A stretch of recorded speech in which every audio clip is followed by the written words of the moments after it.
Well, Brooklyn Borough President Eric Adams will be the next mayor of New York City, beating Republican challenger Curtis Sliwa. Just one of the wins last night that could give us a glimpse at the broader future of politics in New York. Here to help us break it all down is J.C. Polanco, former president of the New York City Board of Elections. Good to see you this morning. Thanks so much for taking some time to talk to us.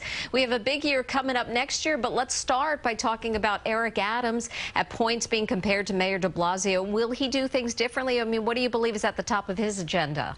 Well, good morning. Thanks for having me. You know, the fact of the matter is that Mayor-elect Adams is very different. He's a New Yorker through and through. He spent 20 years in the NYPD. He retired as a captain in the New York City Police Department. And they're going to govern very differently. The fact of the matter is that Eric Adams won the primary, really campaigning as a centrist, focusing on homelessness, focusing on criminal justice issues, bringing business back. And he's less of an ideologue than Bill de Blasio was. If you remember when Bill de Blasio ran, he was running to the far left on a lot of issues, talking about raising taxes on New Yorkers that were making a little too much money for his flavor, and talking about things that would excite the far left wing of the Democratic Party.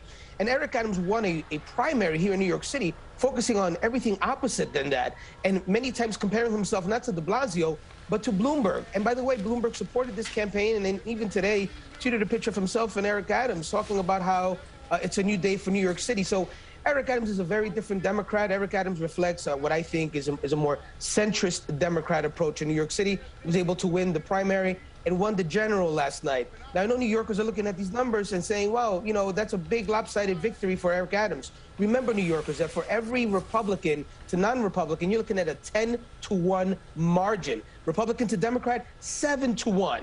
So you're looking at numbers that are almost insurmountable for a Republican to be able to win citywide, considering the current climate. JC, what's his first order of business? His first order of business is to bring a sense of security to the city, focusing again on funding the police, assuring New Yorkers that although crime, when you look collectively across the city, numbers may be down, but that doesn't mean that in certain parts of the city, the numbers aren't escalating. And they're escalating at high numbers across many parts of the city. He has to focus back on his specialization on law enforcement and make sure that New Yorkers feel comfortable again. And looking forward post-pandemic, you know, bringing business back in New York City. He understands the importance of not raising taxes. He has a great relationship with businesses. And we're going to see Mayor Eric Adams have a good relationship with business while assuring New Yorkers that lawlessness won't be prevalent. And voter turnout was low in the city compared to the last election. I mean, what does this mean? Mary, it's dismal. You have almost 6 million voters in New York City. 1 million come out. That's about 15% of registered voters actually participated, and they had the opportunity to vote early, and they could have voted by mail if they weren't in the city. It's just inexcusable for New Yorkers to stay home. You know, at the end of the day, we may be looking at numbers where about 85% of voters stay home. That's a problem, especially in New York City, where we have places that really need government services. And you know, Mary, politicians respond to voters.